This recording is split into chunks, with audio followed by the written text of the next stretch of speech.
Hi. With you is Best Movie. Today, I will talk about movie I Am Legend. Watch out and take care, there are spoilers in this video. Let's get started.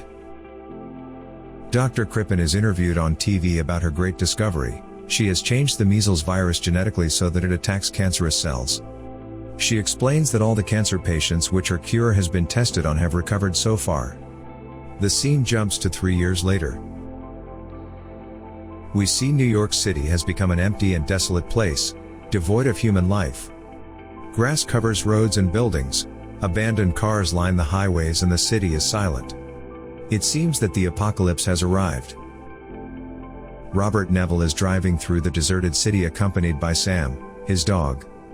A herd of deer leap across his path and he follows them, gives chase at speed in the car. He tries to shoot them and we realize it's a hunt. The deer split up and run down a road blocked with abandoned cars. Neville gives chase on foot, trying to hunt one deer down. As he rounds a corner he gets the deer in his gun sights only to be beaten to the kill by a lion that presumably escaped from the NYC Zoo. Robert is torn as to whether to shoot the lion and its family who also enter the scene or leave the deer to them. At this time, Robert's watch alarm starts beeping and he leaves, taking Sam with him. We see Neville's home. It is the typical American detached house, but it looks as though it were in the middle of a war zone. Robert and Sam have had a seemingly normal evening, eating processed food and watching TV. After a bath, Neville shuts, locks, and protects every door and window with massive steel shutters. He sleeps with Sam in a bathtub, rifle in hand, with sounds of screaming surrounding the home. He dreams of how Zoe, his wife, their child, Marley, and Sam, as a puppy, try to leave New York. We see Robert dressed in a military uniform. He decides to stay in New York on his own in order to try to stop the virus as he is a military doctor. They tell Marley they are going on holiday. The dream scene is interrupted by Neville waking to once again face his lonely reality. At his fortress-like home, Robert exercises and goes down to the basement, where he keeps a small but high-tech laboratory. We see that he has been experimenting with a vaccine for the virus that has wiped out most of the human race. He's tried the vaccine, evidently only one of the hundreds, on some mice in order to find a viable cure. All the mice act incredibly aggressive, except for one. Robert makes note of this mouse and deems that specific compound ready for human trials. Later, Robert goes to a video rental store where he talks to some mannequins he has set up, his only form of contact with the human form.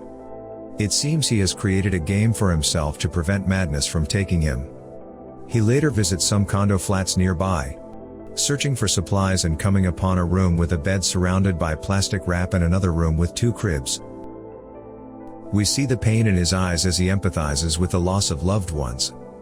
Later, we hear the radio message Neville has created and plays over all AM radio frequencies. It says that he's alive, and that he'll be waiting for more survivors at the docks of the bay at midday every day. Sam spots a deer again, so Robert and Sam go after it. The deer runs into an old building at ground level, and Sam goes after it, although Robert has tried to hold Sam back. Robert enters the building as Sam will not return of his own accord. Carefully, Robert searches the darkened rooms. He finds the corpse of the deer and Sam, hiding under an old desk. An infected male then leaps out of the darkness to attack Robert and is shot dead. Both Sam and Robert start running away through the building. Some more of the infected appear and chase them. He fights them all and both are able to get out of the building.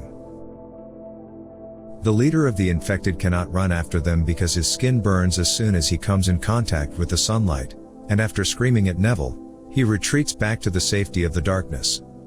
Soon afterwards, Robert sets a trap to catch one of the infected. He succeeds and takes the captured female infected home to his lab. He tries the vaccine that made the mouse less aggressive, but it fails and the woman flatlines. He revives her with an adrenaline shot and continues to adapt his serums in the hope of finding a cure.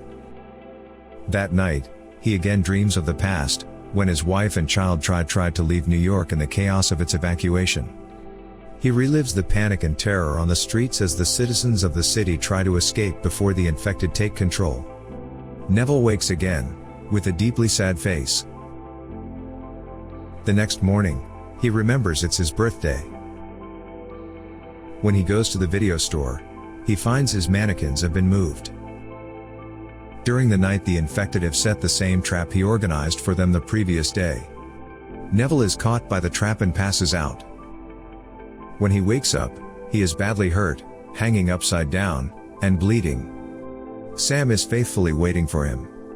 He cuts himself free finally just as dusk falls, but he falls on his knife and impales his leg. The infected leader then appears with infected dogs who attack Robert. But Sam defends him, who succeeds in crawling back to his car to retrieve a pistol, shooting the infected dogs dead. He looks over to see Sam collapse from a bite wound and picks her up and lays her in the car. When he gets home, he puts Sam on a table and injects her with an experimental vaccine. The vaccine fails in helping Sam as Neville realizes her hair begins to fall out and she attempts to bite him. So he is forced to kill her by strangling her as she struggles in his arms. Tears stream down his cheeks as he says goodbye to his only friend. He then goes and buries her in the streets. In a grief-stricken rage, he decides to fight all the infected face to face. He drives his SUV at high speed into the hordes of infected who roam the streets at night. He nearly runs off the end of the pier and crashes, the infected overturning his SUV. Just as he is about to die, a bright light shines on him and he blacks out. While blacked out, he has dreams about the past once more. This time he dreams of the helicopter his wife and child used to escape New York. As it takes off, a nearby helicopter is attacked by an infected and crashes into the helicopter carrying his family. He wakes up in his house to Shrek playing on the TV and stitches in his knife wound. The people who rescued him are Anna and her son Ethan, who have heard Robert's radio message and went to find him the previous day. Anna explains a plan to leave New York and go to a colony of immune survivors in Vermont. Robert, however, insists that he wants to be left alone and that he doesn't believe that such a place exists. Later that evening, Robert realizes that the infected are attacking the house. The previous night they had followed Anna back when she rescued Robert. Although Robert's home defenses are comprehensive, the infected are so great in number they breach the shutters and make their way into the house. Robert, Anna, and Ethan retreat to the basement lab. During the hectic fight, Robert has time to realize that the infected female he had captured earlier and tested the virus vaccine on has come back to her human form. He takes a sample of her blood in a syringe and gives it to Anna, telling her to leave through a small trapdoor with Ethan. Robert stays back to kill as many of the infected as he can, blowing them to pieces along with himself, including the vicious alpha male who has made a personal quest out of hunting Robert down.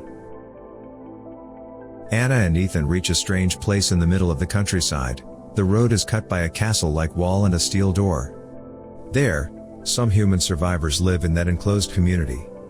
Anna gives the syringe with the antidote to the human leader of that small community, and her voiceover tells us of the legend that Robert Neville has become. Thanks for watching. Subscribe for more videos of this kind. See you on the internet.